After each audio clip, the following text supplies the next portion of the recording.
I am so pissed because I just recorded a video and I ran out of like recording space on my phone, so I had to like delete it and start over. Well, I had to delete a bunch of shit. Anyway, so this video is not so much an update video about me. I'm still a pig, still eating food, blah, blah, blah, antidepressants, blah, blah, blah, counseling, blah, blah, blah, whatever. I can't complain. I'm doing okay.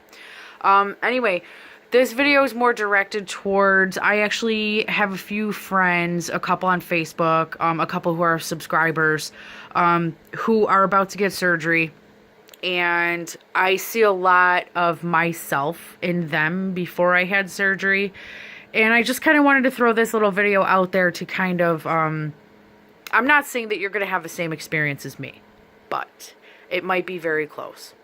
And just a little foreshadowing, if you will. So, before I had my weight loss surgery, for about 4 years, I didn't do shit. I was stagnant. I stayed home all the time. I didn't want to go out. I went out to see my friends, my best friends, a few times a year, if that.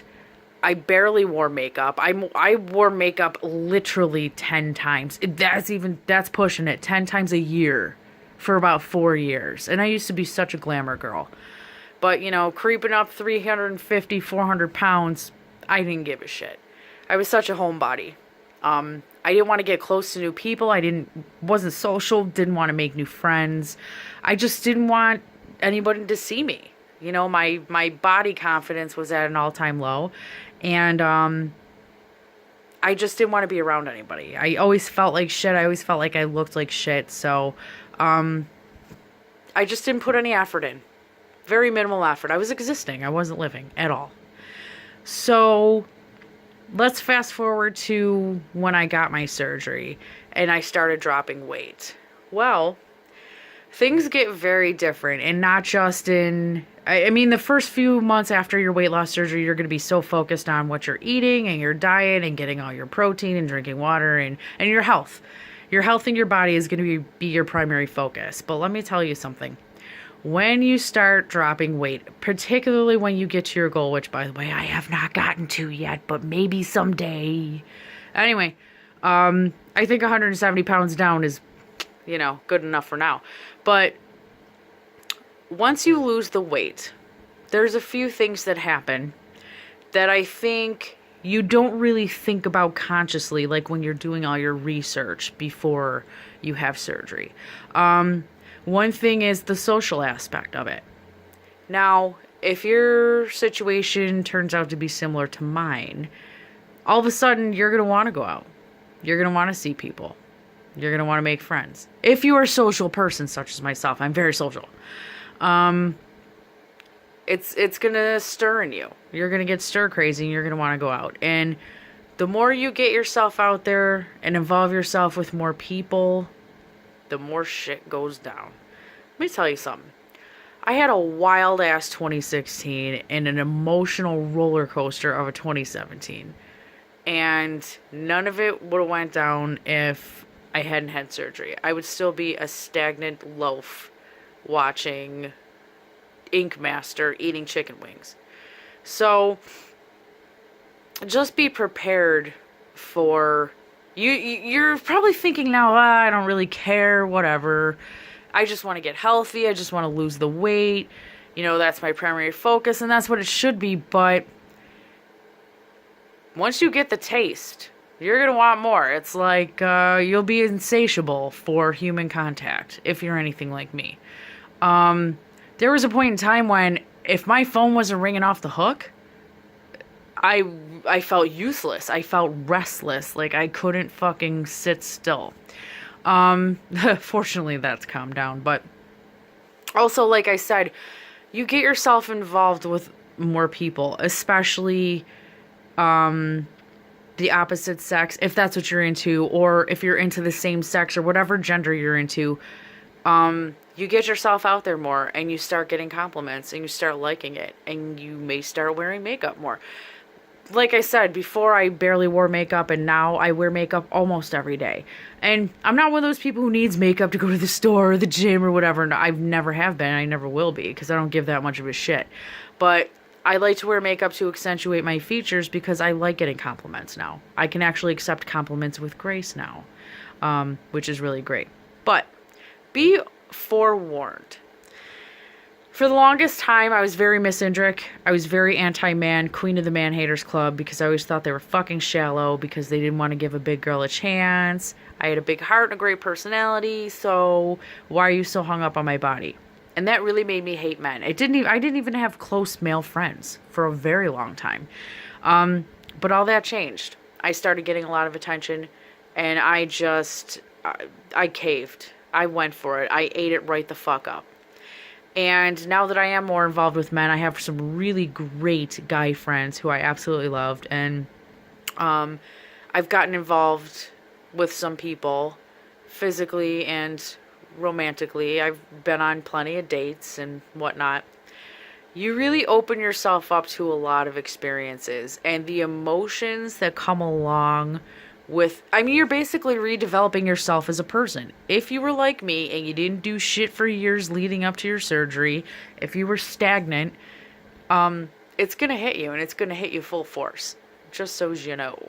I mean, it's been tough. It's been tumultuous, and especially if, you know, you've had reproductive issues like me. Like, for years, I had never in my fucking life, had a regular period.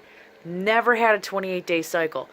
The few years leading up to my surgery, I had a period once every 3 to 5 months if I was lucky. It made me feel weird and not normal. I also have PCOS, polycystic ovarian syndrome, so my hormones were just fucked and not there. After I lost all the weight, boom, every 28 days. For real. And the PMS struggle is real. My emotions are catching up with me because of my hormones. Because my hormones are regular again. And it's like, wow. So that's something too, and I'm not used to having PMS every fucking month. I mean, I am now, but I wasn't at first, and that was strange. So that might kind of hit you too if you have those kind of issues like I did. Not everybody does, but that's something to anticipate too, you know. Don't let it drive you crazy. If you feel like you need help and you feel like you need to talk to somebody, then that's what you need to do. Your mental health is just as important as your physical health is in this entire process. So just know that. So yeah, like I said, my emotions catch up with me, and when it comes to other people and being involved with more people and being more social, you get yourself involved, and situations happen, and life happens, and you have to live. You have to be a part of it. And that is what makes you living instead of existing. And sometimes that in itself can be overwhelming. So I think preparedness is the key. Just have that something that you think about. You're going to want to involve yourself with more people, which means you're going to be faced with a lot of realities in a lot of situations. A lot of dramatic shit. And I don't hang out with superly dramatic people.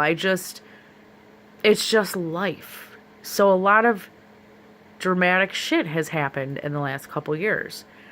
And I'm just not used to being thrown in the fold. I'm not used to being in the mix.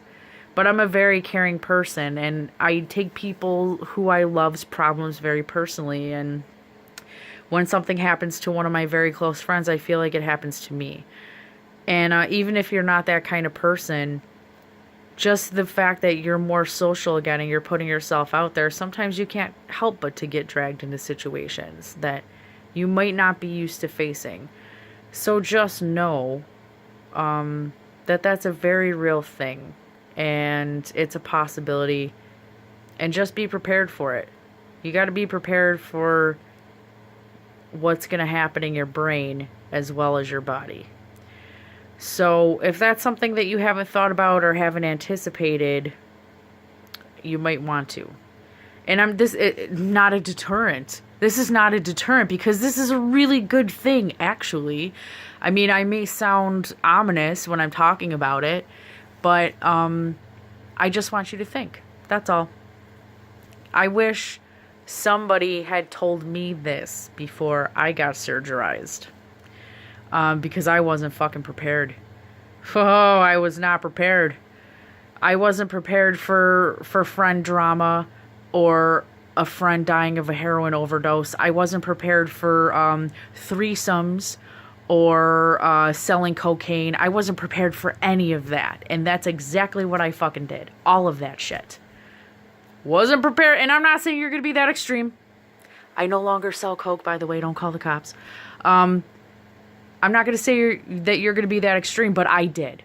I did go there. And it's just been nuts. I wasn't expecting to fall in love with someone who doesn't love me back and then have to deal with that. Yeah, there's a lot of shit that could go down. So just know, if you're sitting at home thinking there's no fucking way, I'm not going to wild the hell out. I didn't either. I really didn't. But once I got the taste, I just kept going back.